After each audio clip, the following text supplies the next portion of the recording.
ಬೇಕಾದ ವಿಶೇಷ ಪರಸು ಕೋಲೂರವರ ಅಭಿಮಾನಿಗಳು ಒಂದ್ಸಲ ಜೋರಾಗಿ ಚಪ್ಪಳ ಬರ್ಲಿ ಬರ್ಲಿ ಸಲ ಜೋರ ಚಪ್ಪಳ. ನಿಜವಾಗ್ಲೂ ಇವತ್ತ ಪರಸು ಅಣ್ಣ ಈ ವೇದಿಕೆ ಮೇಲೆ ಬಂದಾಗ ನಾನೊಬ್ಬ ಕಲಾವಿದನಾಗಿ ತುಂಬಾ ಗೌರವಿಸ್ತೀನಿ. ನೀವೆಲ್ಲ ತಿಳ್ಕೊಳ್ಬಹುದು ಇವತ್ತು ಬಹಳ ಒಂದು ಒಳ್ಳೆ ಕೆಲಸ.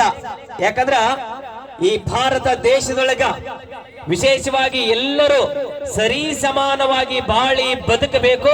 ಇವತ್ತ ಮೇಲು ಕೀಳು ಅನ್ನೋದು ಇರಬಾರ್ದು. ಇವತ್ತ ಬಡವ ಶ್ರೀಮಂತ ಅನ್ನೋದು ಮೇಲು ಕೀಳುಗಳ ವ್ಯತ್ಯಾಸಗಳು ಆಗಬಾರ್ದು. ಈ ಜಗತ್ತಿನೊಳಗ ಎಲ್ಲರೂ ಸರಿ ಸಮಾನವಾಗಿ ಬದುಕಬೇಕಂತಕ್ಕಂತಹ ಸಂವಿಧಾನವನ್ನ ಬರೆದಿರ್ತಕ್ಕಂತ ಡಾಕ್ಟರ್ BR ಅಂಬೇಡ್ಕರ್ ಅವರಿಗೆ ಬರಲಿ ಜೋರಾದ ಚಪ್ಪಾಳೆಗಳು ಬರಲಿ, ಜೈಕಾರ್ಗಳ ಸಮೇತವಾಗಿ. ಯಾಕಂದ್ರೆ ಇವತ್ತ ಈ ಭೂಮಿ ಮ್ಯಾಗ ಬಹಳ ಜನ ನಾವು ಹುಡ್ತೀವಿ, ಮುಂದೊಂದ್ ದಿನ ಸತ್ತು ಹೋಗ್ತೀವಿ. ಆದ್ರೆ ಈ ಬದುಕು ಸಾವುಗಳ ಮಧ್ಯದಲ್ಲಿ ಒಂದಿಷ್ಟು ಒಳ್ಳೆ ಕೆಲಸ ಮಾಡಿ ಹೋಗಿ 4 ಮಂದಿ ಮನಸ್ಸಿನೊಳಗೆ ಉಳಿಯುವಂತ ಕೆಲಸ ಮಾಡ್ಬೇಕು. ಇವತ್ತ ಪರಸು ಅಣ್ಣ ನೀವೆಲ್ಲ ಈಗಿನ ಜಾನಪದ ಕಲಾವಿದರು ಎಲ್ಲರೂ ವಿಡಿಯೋ ಮಾಡ್ಕೊಂಡು ಅವರೆಲ್ಲ ಬೆಳೆಕತ್ತಿದ್ದನ್ನು ನೋಡ್ತೀರಿ. ಸಾಮಾಜಿಕ ಜಾಲತಾಣಗಳೆಲ್ಲ ವೈರಲ್ ಆಗ್ಯಾವ. ಆದ್ರ ಪರಸು ಅಣ್ಣ ಯಾವುದೇ ವಿಡಿಯೋಗಳಿಲ್ಲದೆ ಬರೀ ಪರಸು ಅಣ್ಣನ ಫೋಟೋ ಹಾಕಿ ಕೇಸಿ ಹಾಡಿ ಇಡೀ ವೈರಲ್ ಆಗಿರುವಂತಹ ಉತ್ತರ ಕರ್ನಾಟಕದ ಜಾನಪದ ಲೋಕದ ಧ್ರುವತಾರ ಯಾರಾದ್ರೂ ಅದರಂದ್ರ ಅದು ನಮ್ಮ ಪರಸು ಕೋಲೂರವರು.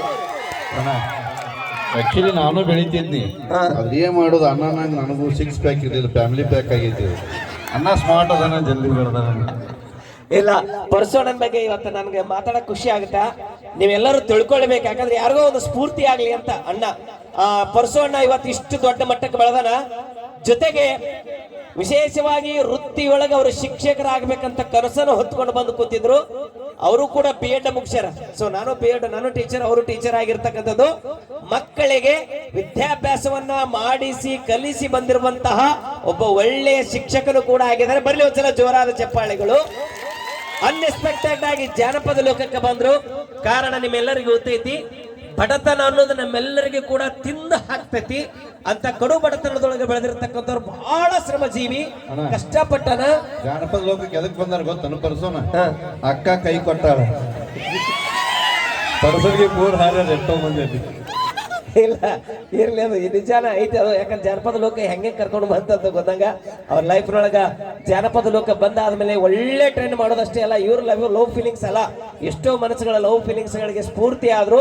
ಇನ್ನೊಂದು ಕಷ್ಟಪಟ್ಟು ಬೆಳಿಬೇಕಾರ ಒಬ್ಬ ವ್ಯಕ್ತಿಯಲ್ಲಿ ಇಷ್ಟು ವರ್ಷಗಳ ಕಾಲ ಇಷ್ಟು ದೊಡ್ಡ ಮಟ್ಟದಾಗ ಶಾಶ್ವತವಾಗಿ ನಿಮ್ಮ ಮನಸ್ಸಿನಾಗ ಉಳಿದಾನಂದ್ರ ಒಬ್ಬ ಕಲಾವಿದನಲ್ಲಿ ಅಹಂಕಾರ ಇರಬಾರ್ದು, ದುರಾಭಿಮಾನ ಇರಬಾರ್ದು, ಕೆಟ್ಟ ಯೋಚನೆಗಳು ಇರಬಾರ್ದು. ಅಂದಾಗ ಮಾತ್ರ ಆ ವ್ಯಕ್ತಿ ಬೆಳಿಲಿಕ್ಕೆ ಸಾಧ್ಯ ಐತಿ. ಇವತ್ತು ಪರಸು ಅಣ್ಣ ಅಂದ್ರ ಒಂದು ಮಗುವಿನ ತರ ಗುಣ ಯಾರಿಗಾದ್ರೆ ಐತಂದ್ರೆ ಅದು ನಮ್ಮ ಪರಸು ಅಣ್ಣಾಜಿ ಅವರಿಗೆ ಒಂದ್ಸಲ ಪ್ರೀತಿ ತುಂಬಿದ ಜೋರಾದ ಚಪ್ಪಾಳೆಗಳ ಬಲ್ಲಿ ಮತ್ತೊಮ್ಮೆ. ಹಾಗಾಗಿ ಪರಸು ಅಣ್ಣ ಇನ್ನೂ ದೊಡ್ಡ ಮಟ್ಟಕ್ಕೆ ಬೆಳೀತಾರ. ಇವತ್ತ ನೀವೆಲ್ಲರೂ ಕನಸಿನಾಗ ಅನ್ಕೊಂಡಿರ್ಲಿಲ್ಲ ಜಿ ಕನ್ನಡದವರು ಅವ್ರನ್ನ ಕರೀತಾರ ಅಂತ ಯಾರು ಕೂಡ ಅಲ್ಲಿ ಯಾರು ಕರೆಸಿಲ್ಲ. ಅಲ್ಲಿ ಜಿ ಕನ್ನಡದವರೇ ಹುಡುಕಿ ಉತ್ತರ ಕರ್ನಾಟಕದಾಗ ಯಾರ ಜಾನಪದ ಲೋಕದೊಳಗ ಟಾಪರ್ಸ್ ಅಂದ್ರೆ ಹಿಡ್ಕೊಂಡು ಮಾಡುವಾಗ ಫಸ್ಟ್ ಪರಸು ಅಣ್ಣ ಕಣ್ಣಿಗೆ ಬಿದ್ದಿದ್ದು. ಪರಸು ಅಣ್ಣನ ಕರೆದ ಅವತ್ತು ವೇದಿಕೆ ಮೇಲೆ ಮಾತಾಡಿದ್ವಿ, ನೀವೆಲ್ಲ ನೋಡಿದ್ರಿ, ಮೊನ್ನೆ ತಾನೇ ಟೆಲಿಕಾಸ್ಟ್ ಆಯ್ತದು ಜಿ ಕನ್ನಡದೊಳಗೆ. ಈಗಾಗಲೇ ಇನ್ಸ್ಟಾಗ್ರಾಮ್ ಅಲ್ಲಿ ಕೂಡ ಬಂದಾಯ್ತು. ಮುಂದೊಂದು ದಿವಸಕ್ಕ ದೊಡ್ಡ ಮಟ್ಟದೊಳಗೆ ಬೆಳೀತಾರೆ ಅಣ್ಣಾಜಿ. ಜೊತೆಗೆ ಸಿನಿಮಾದಲ್ಲಿ ಕೂಡ ಒಂದು ಒಳ್ಳೆಯ ಆಡುವಂತ ಅವಕಾಶ ಕೂಡ ಸಿಕ್ಕೈತಿ ನಿಮ್ಮೆಲ್ಲರ ಸೌಭಾಗ್ಯದ ಜೊತೆಯಾಗಿ.